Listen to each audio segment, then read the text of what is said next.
నువ్వెవర్రా? వాడు ఏమన్నాడో విన్నావుగా? వాడు అన్న దాంట్లో తప్పే ఉంది. ఎవరి పని వాడు చూసుకుంటే చాలు. అలా అయితే నేను ఎప్పుడో గుర్తుండాలి కదరా.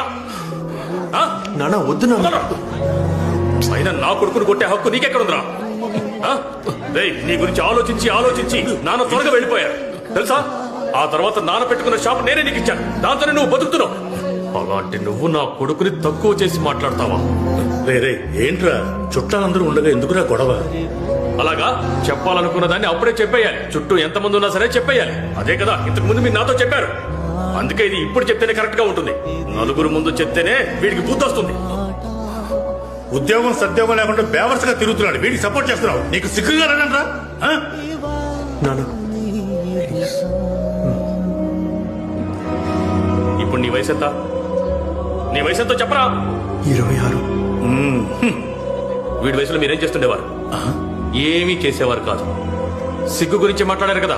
కోళికోడ్లో పక్కింట్లో ఒక అమ్మాయితో మిమ్మల్ని చూసి కట్టి పడేసినప్పుడు ఆ రోజు మన నాన్న పడిన బాధలో 1000వ వంతు కూడా వీడి వల్ల నేను ఎప్పుడు అనుభవించలేదు.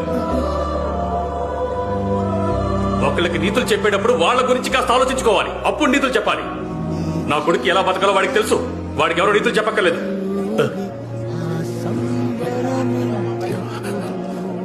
పోరా.